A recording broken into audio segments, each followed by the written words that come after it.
If you didn't know, there's a trucker convoy protest in Canada. Full disclosure, I side with the truckers. There's a video in the description that more eloquently describes why. But while this video touches on politically charged topics, this is a tech review. Here's why. One of the websites that I visit daily is patriots.win. It's obviously a pro-Trump website. Now this video is not about Trump. Rather, it's about something else. There was a listing that said, the Canadian Truck Convoy is now literally so long that it is causing traffic jams in the United States of America. Now, even though I live in New York, my knowledge of the Canadian-US border is not that great.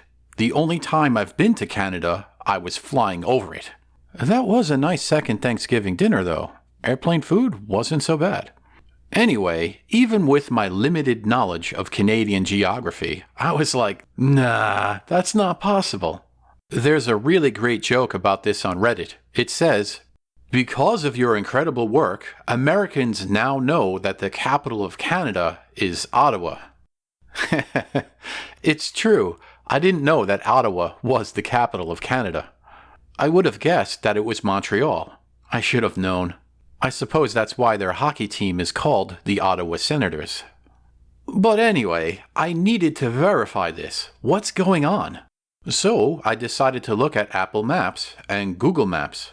More importantly, for the purpose of this video, which one is doing a better job of showing the traffic? When this video was recorded, there was some pretty nasty traffic in New York City.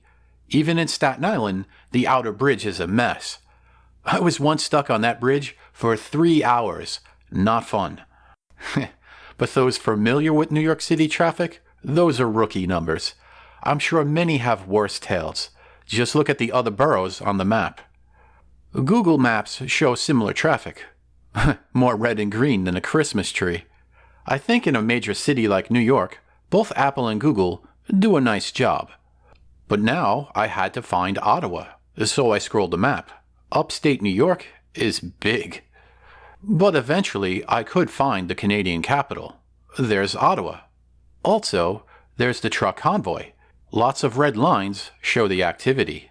It even says it in one of the traffic alert pop-ups. I think it's interesting how the alert shows an end date, as I wasn't aware that there was an end date to the protest. Google also shows the traffic, but it's not as specific. It just says, road closed. It also has an end date of Valentine's Day. I'm not sure how this is going to end, but hopefully it ends peacefully and with freedom preserved. But anyway, what about finding the truth? I was wondering if I was going to see a long red line from Ottawa to the United States, but I didn't see that. This little experiment really put things into perspective. Google did show something at the border though. There's some sort of traffic at this US-Canadian border south of Ottawa, but I'm not sure what it's about. Apple doesn't know either, as it didn't even show a traffic issue. However, if you go west to Detroit, there is a big traffic problem. I clicked the alerts, but I didn't see a reason. Although, after wandering over to Google News, it looks like there is a second protest.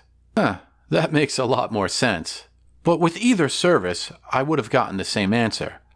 Obviously, there isn't a long red traffic line from Ottawa to Detroit. However, I could see the real-world implications of the trucker protest. Both Google and Apple Maps had slight differences. I don't think one completely outperformed the other, so that was interesting. When I first started using Apple Maps years ago, I thought that Google was the superior service. However, today, it looks like Apple is catching up. In this scenario, there was very little difference between the two. What do you think? Do you prefer Apple Maps or Google Maps? You can let everyone know in the comments. And hey, if you want to chat about the trucker protest, I'm not against that idea, as long as you're civil and respectful. This is an important topic to discuss, a defining moment in history. Hopefully you enjoyed this video. Thanks for watching.